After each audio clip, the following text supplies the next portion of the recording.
Bapak, Ibu, dan saudara yang terkasih,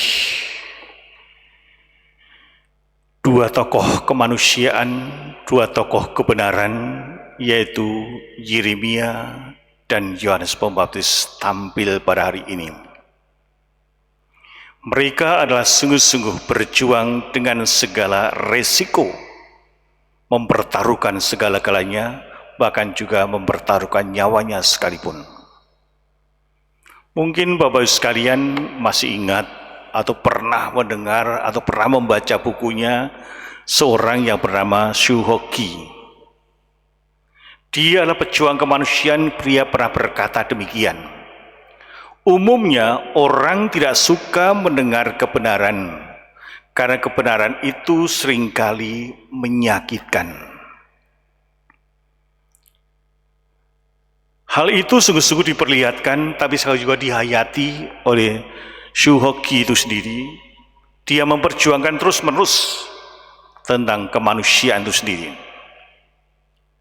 Perkataan Shu Hoki ini mengingatkan kita semuanya akan reaksi negatif dari Herodes ketika mendengar teguran dari Yohanes Pembaptis. Reaksinya sangat negatif sekali. Ada beberapa hal yang bisa kita refleksikan reaksi daripada Herodes itu dalam kehidupan kita masing-masing. Reaksi pertama adalah ternyata Herodes itu ketakutan. Berita tentang Yesus pasti sudah didengar dia, karena Yesus adalah orang yang terkenal, dan Herodes pasti menyaksikan gerak-gerik dari Yesus.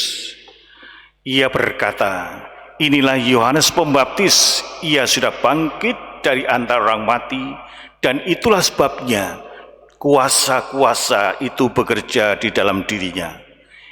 Herodes takut, padahal Yohanes Pembaptis itu sudah mati.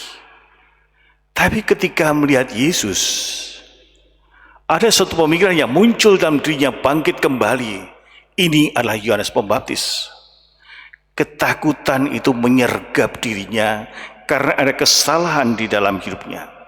Sehingga Herodes sangat dipengaruhi oleh perasaan dan pikirannya.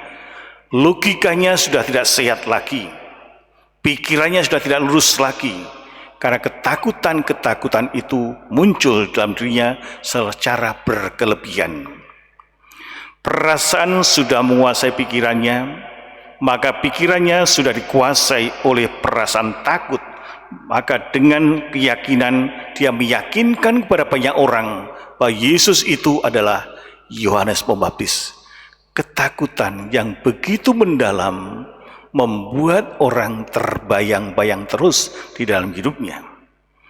Rasa takut ini pun bisa terjadi dalam setiap manusia, termasuk dalam diri kita. Kalau kita sudah melakukan sesuatu yang salah, mungkin perbuatan yang buruk itu selalu akan menghantui pikiran kita, akan menghantui perasaan kita. Mungkin lalu kita bertanya, apa pesan dari ketakutan ini yang dialami oleh Herodes ini? Pesan yang sangat kuat bagi kita sekarang ini adalah kita dipanggil untuk bertindak jujur, bertindak benar. Dikala kita bertindak jujur dan benar, kita akan mengalami ketenangan, tidur nyenyak, makan enak, bahkan berdoa pun terasa nyaman dan asik. Ini kalau kita merasa berjalan di dalam kebenaran dan dalam kejujuran. Reaksi yang kedua dari Herodes adalah melawan kebenaran.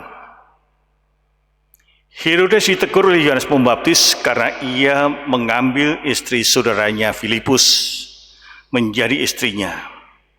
Yohanes tadi berkata, tidak halal engkau mengambil Herodias. Bukan pertobatan dan rasa penyesalan yang terjadi di dalam diri Herodes, tapi justru di situ Allah muncul suatu kemarahan, suatu dendam, suatu kejengkelan, suatu kebencian yang sangat luar biasa. Kebencian dan dendam itu merasuk di dalam hati dan pikiran Herodes terus-menerus, sehingga dia bukan mau menjadi orang yang baik, tapi justru sebaliknya bagaimana bisa menyingkirkan orang, yaitu Yohanes Pembaptis sendiri, sehingga melakukan suatu tindakan dikala ditegur belum tentu langsung bisa menerima. Tapi reaksi yang muncul dari Herodes adalah sangat negatif, yaitu bagaimana dia melawan, mau menghancurkan itu sendiri. Mungkin kita pun juga seringkali berbuat demikian, tahu dan mau melawan kebenaran. Mungkin kita tidak bisa menerima dikala kita ditegur, disapa dalam kehidupan kita sehari-hari.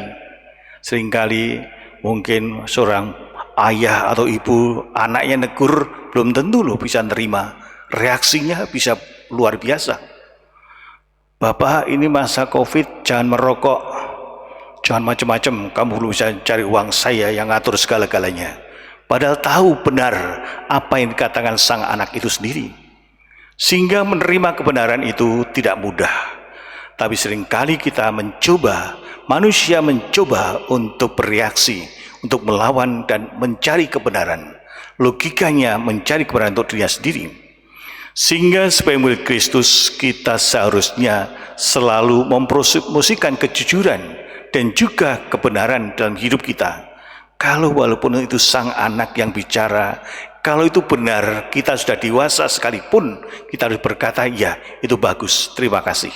Tapi sulit untuk berani berkata dan terima kasih kepada orang-orang yang menyapa kita, apalagi menegur kita dalam perbuatan kita. Reaksi dari Herodes ketika ditegur Yohanes adalah akhirnya memuncak di dalam hidupnya, dalam dirinya, yaitu dia tidak tahu mengontrol diri. Itulah reaksi secara psikologis. Akhirnya dia tidak bisa mengontrol diri. Sehingga dalam Injil Matius tadi, Herodes sangat dikontrol oleh hal-hal lahiriah. Sewaktu anak Herodias menari, Herodes sangat bahagia. Di depan para tamu, ia bersumpah akan memberikan kepadanya apa saja yang dimintanya. Karena apa? Tidak bisa ngontrol lagi dirinya. Dengan demikian ia tidak berpikir akan konsekuensinya, apa yang dia katakan. Maka ketika anaknya menari begitu bagus sekali, lalu ditanya, apa yang kamu minta? Dan saya akan berikan. Ternyata dia datang kepada ibunya. Luar biasa, ini pembisik-pembisik ya. Ini bukan semua ibu-ibu di sini baik-baik semuanya. Tapi ibunya membisiki pada anaknya, mintalah kepala Yohanes Pembaptis. Pada saat itu Yohanes Pembaptis itu dipenjarakan. Herodes sudah diatur dari luar, sudah tidak bisa mengontrol dirinya sendiri. Dia kagum terhadap anak yang menari bagus sekali, kali juga malu terhadap tamu-tamunya. Maka ketika anaknya meminta itu, apa yang terjadi? Dia meminta supaya kepala Yohanes dipenggal. Sehingga gara-gara tidak bisa mengontrol diri, Herodes kehilangan kemanusiaan. Rasa kemanusiaan itu hilang sama sekali. Demikian juga dalam kehidupan kita sehari-hari. Kalau kita tidak bisa mengontrol diri, kita juga bisa bertindak seperti itu. Mungkin dalam gereja ini kita kelihatan tampak suci-suci. Tapi ketika di luar, ketika kita mau keluar dari ruang parkir dan kita berdesak-desakan, apalagi yang depan belum keluar, kita bisa mengontrol diri langsung marah-marah. Bisa terjadi seperti itu. Gara-gara tidak bisa mengontrol diri, akhirnya Herodes meminta supaya kepala Yohanes dipenggal. Sehingga dari situ hati nurani sudah tidak berbicara lagi.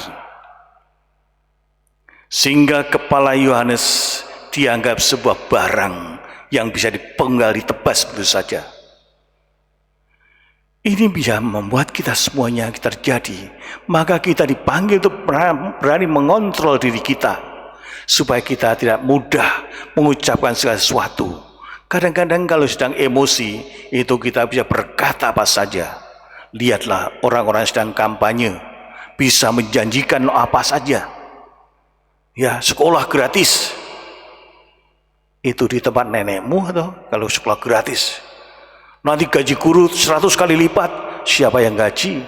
Tapi setelah terjadi apa? Disinilah orang yang tidak bisa ngontrol diri, tidak konsekuen. Maka dalam kehidupan pada zaman sekarang ini, kita dipanggil untuk menjadi salesman, sales girls, yaitu mempromosikan kebenaran, mempromosikan keadilan, mempromosikan cinta dalam hidup kita. Maka marilah kita mohon berkat pada Tuhan. Kita berdoa agar kita bisa mempromosikan kebenaran, mempromosikan keadilan, mempromosikan cinta dalam kehidupan kita sehari-hari. Setiap kali kita berjumpa dengan sesama manusia, inilah panggilan kita, tugas kita pada saat sekarang ini. Amin.